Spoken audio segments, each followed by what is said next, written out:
Na Escola Bíblica Dominical de hoje, nós vamos estudar a lição de número 2. Hoje nós vamos elencar as imagens que descrevem o relacionamento com Cristo.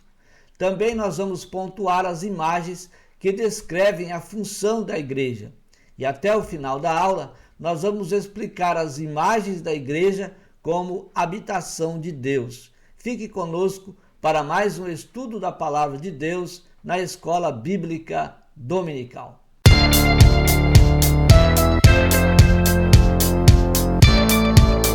Que a graça e a paz de nosso Senhor e Salvador Jesus Cristo seja sobre a sua vida. É com muito prazer, com muita alegria e satisfação, com muita paz no coração, que nós aqui estamos para juntos estudarmos a Palavra de Deus na Escola Bíblica Dominical. Estamos a estudar o primeiro trimestre do ano de 2024 e durante esse trimestre nós vamos estudar o corpo de Cristo, origem, natureza e vocação da igreja no mundo. Esse vídeo é gravado com slides e se você porventura se interessar por eles, é só ir no site www.moldado.com. Você pode fazer lá o seu download gratuitamente em nome de Jesus. Essa lição é muito importante, a lição de hoje. Nós vamos pensar nessa lição e é por isso que nós estamos aqui, para refletir, para pensar, para meditar nesse assunto tão especial. Imagens bíblicas da igreja. Como é importante nós refletirmos nesse assunto e perceber que na Bíblia Sagrada a igreja do Senhor, ela foi ensinada, nós temos grandes lições para nós e a igreja, ela tem a sua imagem também, não é? A imagens bíblicas da igreja. Quais as imagens bíblicas da igreja? Não é? Nós vamos ver durante o nosso estudo que há imagens que trazem um relacionamento com Cristo, outras imagens nos traz a função da igreja no reino de Deus, nessa terra. E depois nós vamos ver também imagens que falam da habitação da igreja, ou seja, Cristo habitando na igreja. O texto áureo diz: mas vós sois a geração eleita. E aqui está, já no texto áureo, nós vemos aqui imagens que refletem, então, o nosso trabalho, né? Como a geração eleita por Deus, nós prestamos, então, um sacerdócio real nessa terra. Somos a nação santa, somos o povo adquirido por Deus, com uma função. Qual a nossa função? Anunciar as virtudes daquele que nos chamou, né, das trevas para a sua maravilhosa luz. Então nós somos chamados como uma geração eleita nesse presente século. Somos o sacerdócio real, produzimos e trabalhamos dentro desta função. Um sacerdócio real, somos um sacerdócio, somos a nação santa, somos o povo adquirido para anunciar o Evangelho de nosso Senhor e Salvador Jesus Cristo. A nossa leitura bíblica em classe está na carta que Paulo escreveu aos Efésios, capítulo 5, versículos 25 a 32, também na primeira carta de Pedro, capítulo 2, versículos 9 e 10. O primeiro tópico da nossa lição: imagens que descrevem, então, um relacionamento. A igreja precisa se relacionar com Cristo, porque Cristo é o noivo. A igreja é a noiva dentro desse relacionamento. A igreja, então, é uma virgem pura, ela é fiel ao seu noivo. Então ela vive, ela espera o seu noivo, mantendo-se fiel a ele, conservando-se pura, virgem, sem nenhum relacionamento com o mundo atual. Na segunda carta que Paulo escreve aos Coríntios, capítulo 11, versículo 2, ele relata isso e diz que porque estou zeloso de vós com zelo de Deus.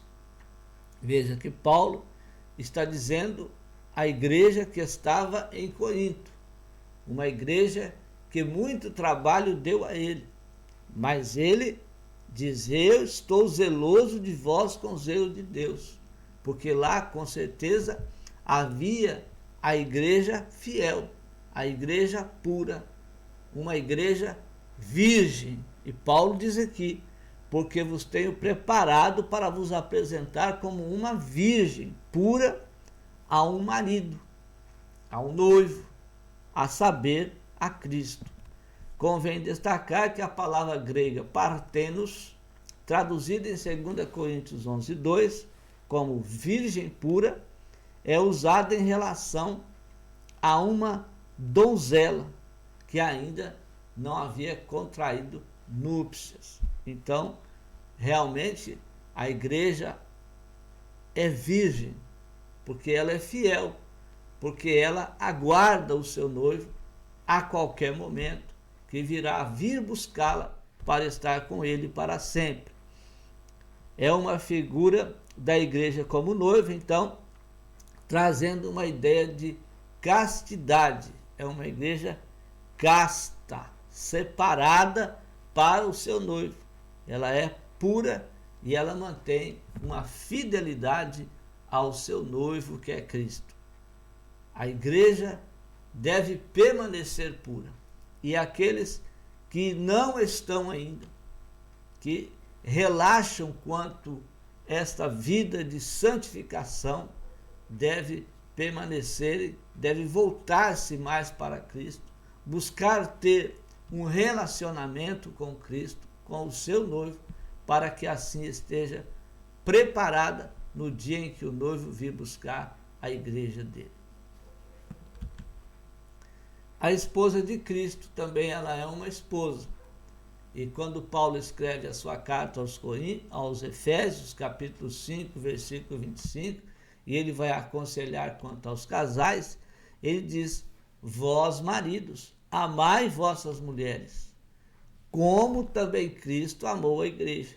O que ele está dizendo?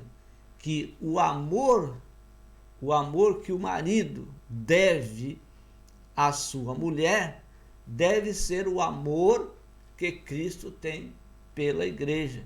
E qual é o amor de Cristo pela igreja? Veja bem, aí ele diz: e a si mesmo se entregou por ela. É um amor de entrega. Então esse amor de entrega que Cristo se entregou pela igreja deve ser o amor do marido pela esposa. O marido deve amar a sua esposa dessa forma, se entregar por ela, amá-la, viver para ela. Ela é o amor da sua vida. Ele dá a sua vida por ela. Assim, Cristo amou a igreja. Agora, para que Cristo amou a igreja de tal forma? O versículo 26 diz: para santificar, purificando-a com a lavagem da água pela palavra. Água pela palavra. A igreja ela é lavada pela palavra. Ela é limpa pela palavra. E o Espírito Santo faz esse trabalho pela palavra. A palavra de Deus é que limpa, é que purifica, é que santifica, é que transforma, é que molda a igreja e deixa ela, então, a cada dia mais separada do mundo, mais fiel a Cristo, o Senhor. Esse relacionamento é fundamentado no amor que se entrega, no amor que se sacrifica, também no amor que zela. Então, é muito importante esse relacionamento de entrega. Porque esse amor que se entrega é o amor verdadeiro, é o amor de Cristo. Cristo amou a igreja, ele se entregou por ela, ele sofreu por ela, ele sofreu o sofrimento da igreja, ele sofreu o nosso sofrimento, ele morreu a nossa morte. Cristo, ele nos perdoou depois de todo o seu sofrimento, depois de todo o seu sacrifício, ele perdoou. Pai, perdoa-lhes, porque eles não sabem o que fazem. Então, como esposa, rebanho de Deus, o apóstolo Paulo, em Atos 20 e 28, vai dizer: olha, pois, por vós e por todo o rebanho, sobre que o Espírito Santo vos constituiu bispos, para apacentardes a igreja de Deus, que ele resgatou com seu próprio sangue. Sabemos que o pastor, ele tem uma afinidade muito grande com as suas ovelhas. As suas ovelhas é o seu rebanho. Ele cuida do seu rebanho. E qualquer um outro tipo de ajuntamento que se torna um rebanho. Mas aqui nós podemos tratar da igreja como as ovelhas do Senhor. E o pastor, ele tem esse relacionamento com as suas ovelhas, com o seu rebanho. As ovelhas entendem a sua voz. É como está registrado no livro de, deixa eu ver se eu encontro, João capítulo 10, quando Jesus fala da sua ovelha e também fala do seu pastor, a sua ovelha e do seu pastor. Diz-nos assim a palavra de Deus em João capítulo 10, deixa eu encontrar aqui, e nós vamos ver essa afinidade de Cristo com a igreja, quando ele fala aqui no capítulo 10 do livro de João. Ele diz assim a partir do versículo de número 14. Eu sou o bom pastor e conheço as minhas ovelhas. O bom pastor é Cristo e ele conhece as suas ovelhas, ele conhece o seu rebanho, e das minhas sou conhecido. Então, tanto ele conhece o seu rebanho, como as ovelhas também o conhecem, porque ela é o seu pastor. Então, veja o relacionamento, a afinidade, a comunhão que tem o rebanho, a ovelha, tanto aqui fisicamente falando, mas aqui trazendo para uma vida espiritual, para o entendimento e compreensão espiritual. Nós entendemos que o pastor, ele tem uma afinidade grande com o seu rebanho. O versículo 15 ele diz: assim como o Pai me conhece a mim, também eu conheço o Pai e dou a minha vida pelas ovelhas. Ainda tenho outras ovelhas que não são desse aprisco. No caso aqui, Jesus estava falando, é uma narrativa, e Jesus falava com seus discípulos, e depois ele volta então para todos aqueles que viessem então recebê-lo como Senhor, como seu pastor, como Senhor da sua vida.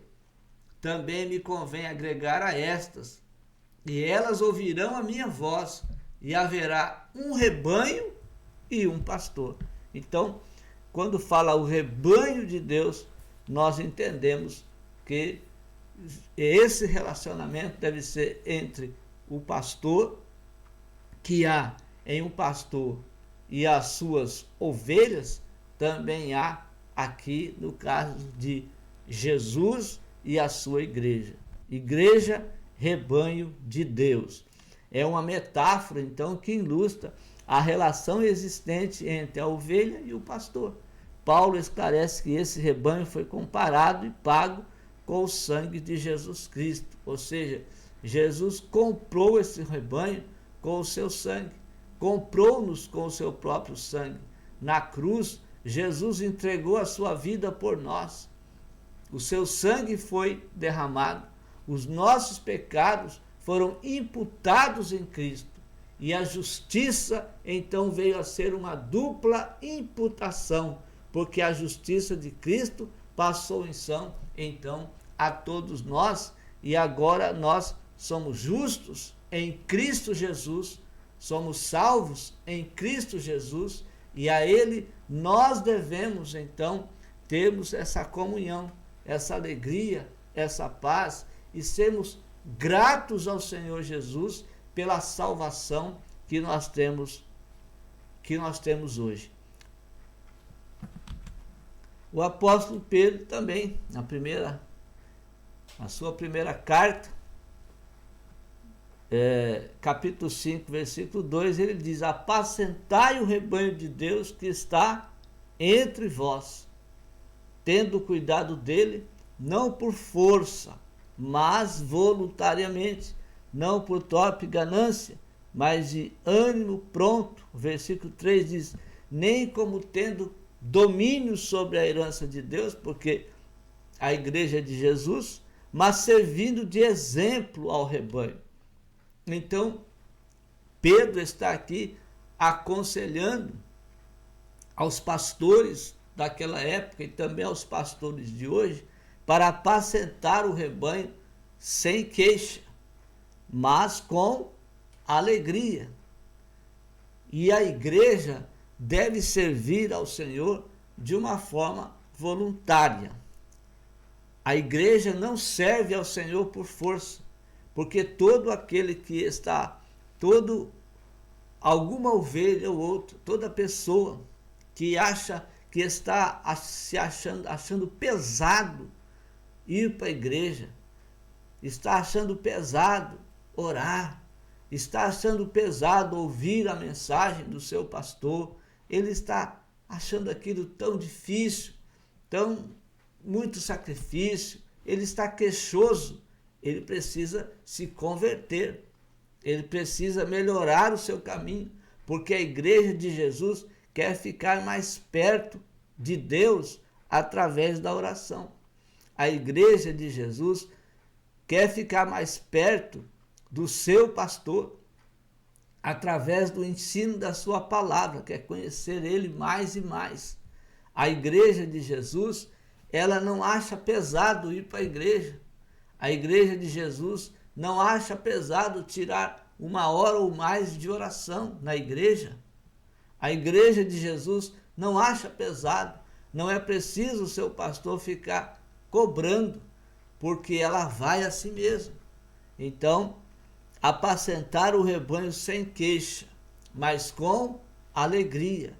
E os pastores devem fazer esse trabalho de pastorear e fazer isso com alegria, com muita paz no coração, sabendo que ele está fazendo ali, que ele está conduzindo aquele rebanho para Deus, está zelando desse rebanho para Jesus, está conduzindo esse rebanho para o céu. Então deve ter um cuidado, apacentar o rebanho sem queixa, é o trabalho do Senhor. Outra coisa, os pastores não devem ver no rebanho uma fonte de lucro, não para olhar para o rebanho da igreja e ver lucro, ver uma renda, ver luxo, ver carros, ver casas, ver coisas materiais, mas todo pastor deve olhar para a igreja e ver ali que aquela igreja ele está levando para o céu, ele está cuidando, ele está zelando para apresentar a Deus, para apresentar ao Senhor uma igreja imaculada, uma igreja santa, uma igreja para Ele. É a missão dos pastores, é fazer isso. Então, não ver no rebanho uma fonte de lucro. O que nós vemos hoje é muitos pastores se enriquecendo com o dinheiro da igreja, procurando coisas materiais com o dinheiro da igreja. Não é isso. Todo pastor deve olhar para o rebanho como a igreja de Jesus, cuidar e zelar para o Senhor. Depois nós temos as imagens que descrevem função. O antigo pacto e o novo pacto. Antigo e o novo. O antigo pacto, o Antigo Testamento, o novo pacto, o Novo Testamento. No Antigo Pacto, a igreja estava oculta em Deus. No Novo Pacto, a igreja foi revelada por Deus. Então a igreja, no Novo Pacto, ela é uma geração eleita por Deus. A igreja também é o sacerdócio de Deus, que fala, que anuncia, que prega, que testemunha de Cristo. Ela é uma nação santa. Deus está preparando, o Espírito Santo está moldando a cada dia mais uma igreja santa, separada para Ele. É o povo adquirido, que foi adquirido por Jesus. E Jesus adquiriu isso na cruz do Calvário, se entregando pela igreja. Êxodo 19:5 fala das alianças. Agora, pois, se diligentemente ouvirdes a minha voz e guardardes a minha aliança, então sereis a minha propriedade peculiar dentre todos os povos, porque toda a terra é minha. Então, a igreja de hoje, assim como no Antigo Testamento, fez uma nova aliança. Mas essa nova aliança, Jesus melhorou na obediência. Há um melhoramento nessa aliança do Novo Testamento. E a igreja torna-se uma propriedade peculiar do Senhor com mais dedicação, porque o trabalho é vasto. A igreja precisa anunciar Cristo. Os judeus no Antigo Testamento também tinham uma missão de anunciar o Evangelho, para as outras nações, de falar a palavra de Deus para os outros povos. E eles não fizeram. Agora, no novo pacto, na nova aliança, Jesus se entregou pela igreja e enviou a igreja. Ide por todo o mundo, pregai o Evangelho, ensinai a todas as nações e batizai elas também. Esse é o papel da igreja, levar o Evangelho, porque ela é uma propriedade peculiar dentre os povos. A igreja, para anunciar o Evangelho, é a geração eleita, é o sacerdócio real, para cumprir uma missão. Então, a função da igreja. Êxodo 19:6 diz: e vós me sereis um reino sacerdotal, um povo santo. Essas são as palavras que falarás aos filhos de Israel. Nós somos o Israel de Deus. O novo pacto. Então aqui nós vemos o antigo pacto e o novo pacto. O novo pacto está na primeira carta de Pedro, capítulo 2, versículo 9, que nós já vimos aqui. Mas vós sois a geração eleita, o sacerdócio real, a nação santa, o povo adquirido, para que anuncieis as virtudes daquele que vos chamou das trevas para a sua maravilhosa luz. A geração eleita. A palavra grega gênus, traduzida aqui como geração, também possui o sentido de raça. Judeus e gentios são uma mesma geração, eleita e consagrada por causa de Cristo. Veja que de dois povos o Senhor fez um. De judeus e de gregos, Deus formou um novo povo, a igreja. A igreja é constituída tanto de judeus quanto de gregos, tanto de judeus e não judeus.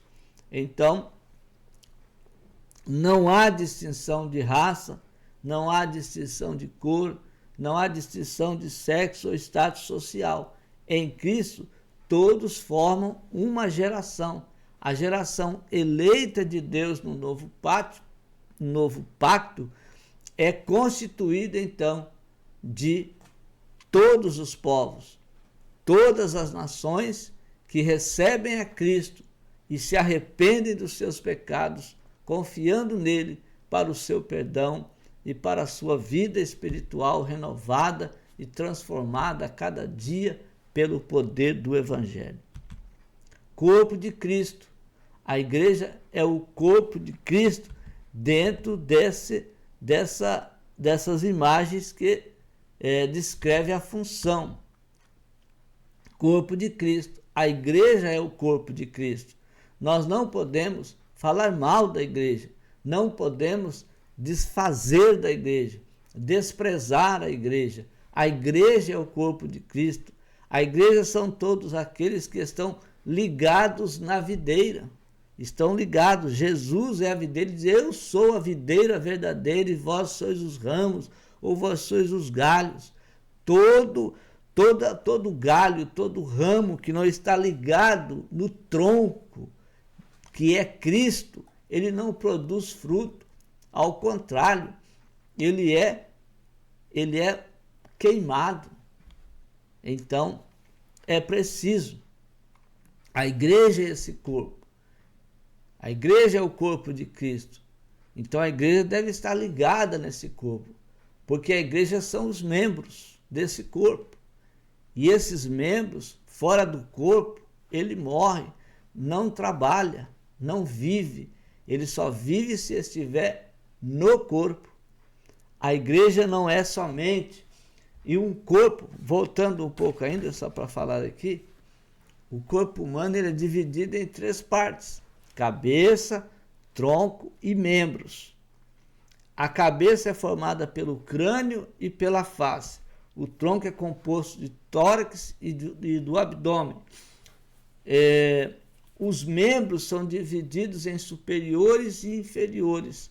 Os superiores são os braços, os antebraços, os ombros, as mãos, e os inferiores são os quadris, as coxas, as pernas, o quadril, a coxa, as pernas e também os pés. Agora, veja bem, os membros permitem que o corpo se movimente. Ou seja, eles são responsáveis pela mobilidade, sustentação e equilíbrio. Então, por isso, a igreja está ligada no corpo, e o corpo é formado pelos seus membros, e com os seus membros há o quê? Uma movimentação. Por isso, a igreja é o corpo de Cristo. Olha o que diz em 1 Coríntios 12:12. Porque assim como o corpo é um e tem muitos membros, e todos os membros deste um corpo, sendo muitos, são um só corpo, assim é Cristo também. E João 15:5, eu sou a videira, vós as varas, quem está em mim e eu nele, esse dá muito fruto, porque sem mim nada podeis fazer. Então, se você não estiver ligado nesse corpo, se você não for um membro desse corpo, se você for um ramo fora da videira, você não vai produzir. Se você for um membro fora do corpo, você vai morrer. Jesus disse: sem mim nada podeis fazer. A igreja como corpo se harmoniza e unifica a Cristo. Todos os membros são necessários no corpo para funcionar com sucesso. Assim como os galhos de uma árvore ligados ao tronco produzirá frutos. Então, o membro de um corpo só funciona saudavelmente se ele estiver no corpo. Fora do corpo ele morre. Também os galhos de uma árvore, uma árvore frutífera, só produz frutos se estiver ligado no tronco. Fora do tronco ele é queimado. Então não presta para nada. Então é necessário que tanto o membro, e aqui há uma comparação do nosso corpo, o membro precisa estar ligado no corpo para viver, e o galho de uma de uma árvore frutífera deve estar ligado na árvore para poder produzir. Assim é a igreja. A igreja deve estar ligada a Cristo, formando o corpo para poder viver. O terceiro tópico fala em imagens que descrevem a habitação. Que maravilhoso é saber que Deus habita em nós. Deus habita em nós. Deus Pai, Deus na pessoa do Pai, Deus na pessoa do Filho, Deus na pessoa do Espírito Santo. E nós somos a habitação de Deus. Cada um em particular não é igreja. A igreja, ela é formada, ela é igreja quando está junto. Fora, cada um é templo do Espírito Santo. Não é? Então, mas é importante saber que somos a habitação, o santuário de Deus. Esse santuário deve ser cuidado, deve ser zelado. Como que nós zelamos esse santuário? Afastando o pecado de nós, tirando o pecado, não tendo nenhuma relação com o pecado, fugindo do pecado. Porque o pecado suja o templo de Deus, que somos nós. A igreja não é uma estrutura arquitetônica, não é as quatro paredes. A igreja, ela é o povo que ali se reúne. Quando chega alguém cheio de Deus na igreja, então chegou Cristo. Chegou ali porque ele tem Jesus no seu coração, então ele chegou ali. Essa questão de quando eu cheguei na igreja, Jesus já estava, só se chegar atrasado no culto, né? Porque o primeiro que chegou ali, Jesus já está ali, porque a igreja não é as quatro paredes, não é o espaço. A igreja não é uma estrutura arquitetônica. Jesus disse, onde estiver 2 ou 3 reunidos em meu nome, aí eu estou no meio de vós. Aí forma uma igreja. A igreja é um grupo. Não é uma pessoa sozinho, na frente de um computador. Eu sou igreja, eu vejo aqui uma pregação, eu até participo da ceia aqui online. Não, isso não é uma igreja. A igreja não é alguém só. A igreja é um corpo, é um grupo de pessoas reunidos em nome de Jesus para adorar a Deus. Aí é a igreja.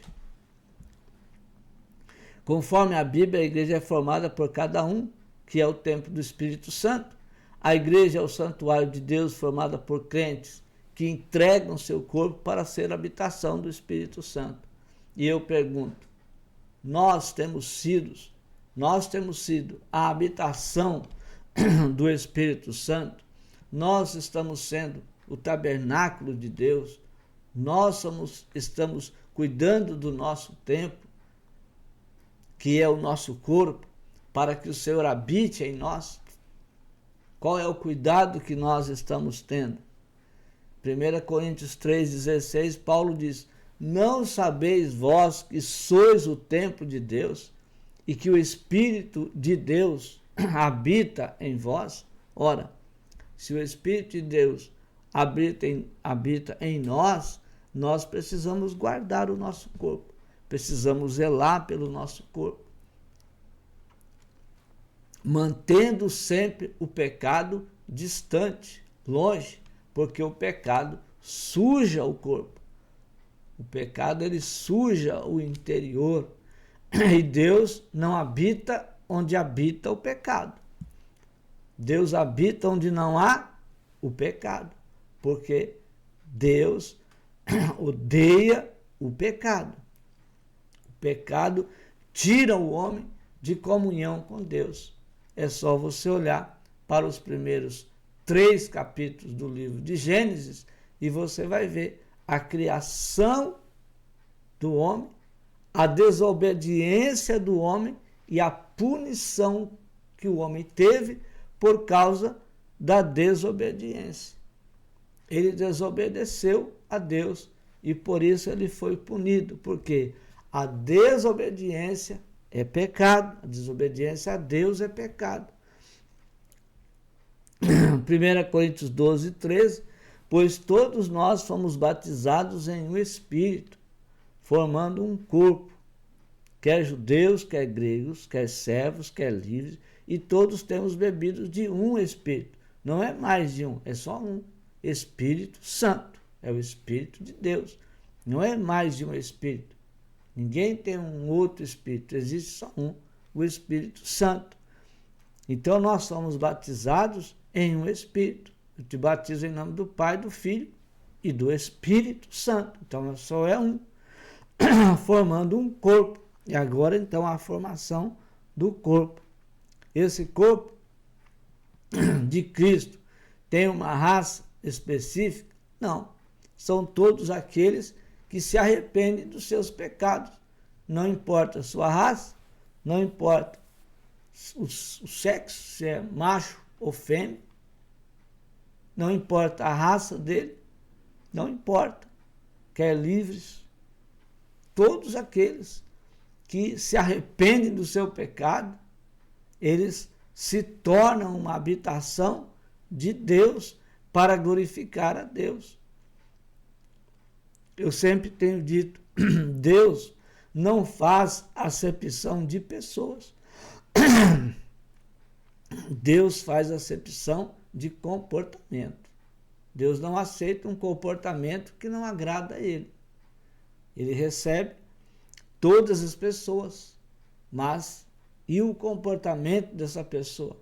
Tem agradado a Deus o seu comportamento?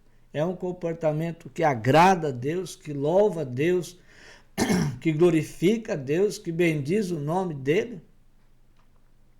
Ele não faz acepção de pessoas, mas ele pune todo aquele que se comporta de uma forma estranha, de uma forma desagradável diante dele. Esses são punidos.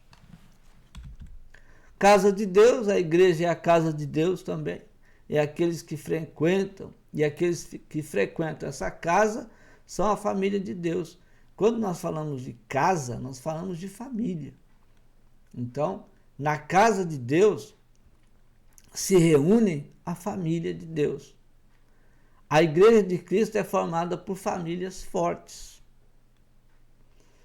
Veja o que Paulo diz na primeira carta a Timóteo 3,15. Mas se tardar para que saibas como convém andar na casa de Deus, que é a igreja do Deus vivo, a coluna e firmeza da verdade. Então, na casa de Deus se reúne a família de Deus e se reúne para se alimentar de uma comida espiritual e adorar a Deus, louvar a Deus, engrandecer o seu nome. Nós somos servos de Deus. Tem pessoas que não são servos, mesmo na igreja. Eles querem trabalhar para Deus, mas não querem servir a Deus. Nós precisamos servir a Deus. Deus está à procura de adoradores, não de pessoas que trabalhem. Deus não está buscando trabalhadores. Deus está buscando servidores, servos adoradores a Ele. Dos servos adoradores, então, Ele separa trabalhadores para fazer a sua obra. Então, Ele não está buscando trabalhadores. Deus está buscando adoradores que o sirvam. E dos adoradores que o servem, então, Ele separa para o trabalho da sua obra. Seja pequeno, seja grande, seja específico, seja um trabalho comum, mas Deus está fazendo isso. Famílias fracas empobrecem uma igreja e muitos problemas sociais estão enfraquecendo e destruindo igrejas. Então, as famílias fracas são aquelas que se entregam aos problemas do mundo, são influenciadas pelo mundo e acabam se empobrecendo, são empobrecidas, não têm riqueza espiritual, não têm graça de Deus, não se fortalecem em Cristo, não vão à igreja, fica distante dos irmãos, distante da igreja. Eu gosto da igreja, eu amo a igreja, eu amo o pastor, mas está longe do seu pastor. Ama a igreja, mas está longe da igreja. Ama o pastor, mas está longe do pastor. Eu amo a Deus mais do que a igreja. Olha, se você não amar a igreja, você não demonstra seu amor a Deus. Você só demonstra o seu amor a Deus amando a igreja, porque Deus ama a igreja. Eu não vou à igreja, mas eu oro em casa, eu estudo em casa, mas se você estiver distante da igreja, você automaticamente está distante de Deus, porque Deus habita na igreja. Então precisamos nos reunir em um espaço com a igreja do Senhor. Ver os irmãos, cumprimentar os irmãos, se alegrar com os irmãos, conviver com os irmãos, glorificar a Deus com os irmãos, orar com os irmãos, ouvir a palavra de Deus com os irmãos. Então você é uma igreja. Nada de eu amo a igreja e fico em casa. Eu amo a igreja e oro em casa, eu amo a igreja e aprendo em casa. Não, você precisa estar convivendo com a igreja, para que você não se torne fraco, famílias fracas, empobrecendo a igreja do Senhor. As famílias fortes estão sempre ali reunidas, adorando, louvando, orando, aprendendo a palavra de Deus, em um espaço que nós chamamos de igreja do Senhor e de casa de Deus. O privilégio de ser igreja. É um privilégio ser a igreja de Jesus. A igreja de Cristo é uma instituição formada por qualquer um que quer ser, pode ser igreja, não. Qualquer um não é igreja.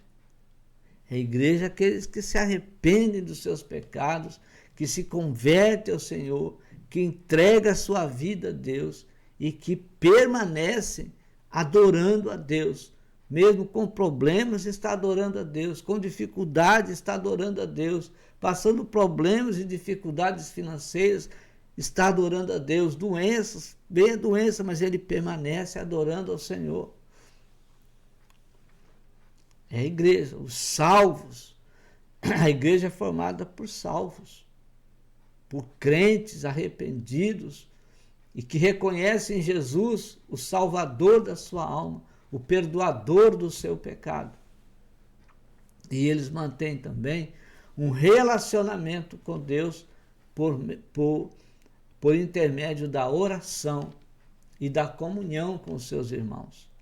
A Igreja de Cristo é uma instituição formada de salvos que exerce uma função sacerdotal diante de Deus perante o mundo.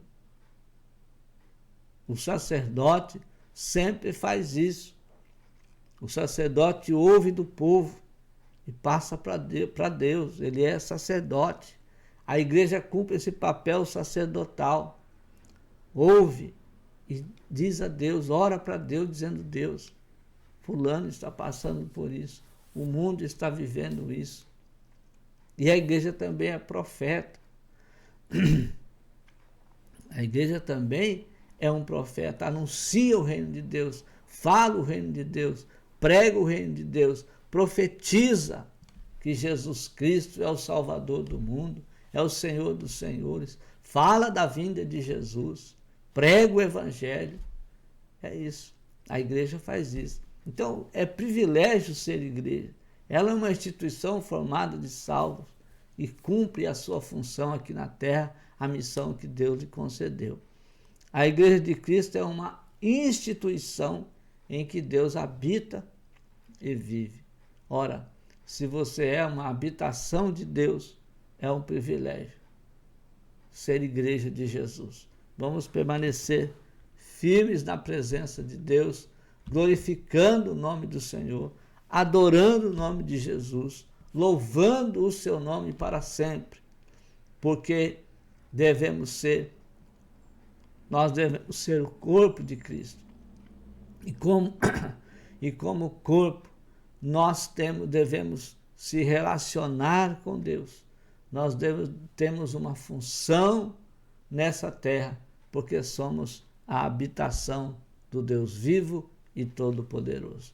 Deus abençoe sua vida e até a próxima oportunidade, quando aqui estaremos refletindo, pensando na EBD. Deus te abençoe em nome de Jesus.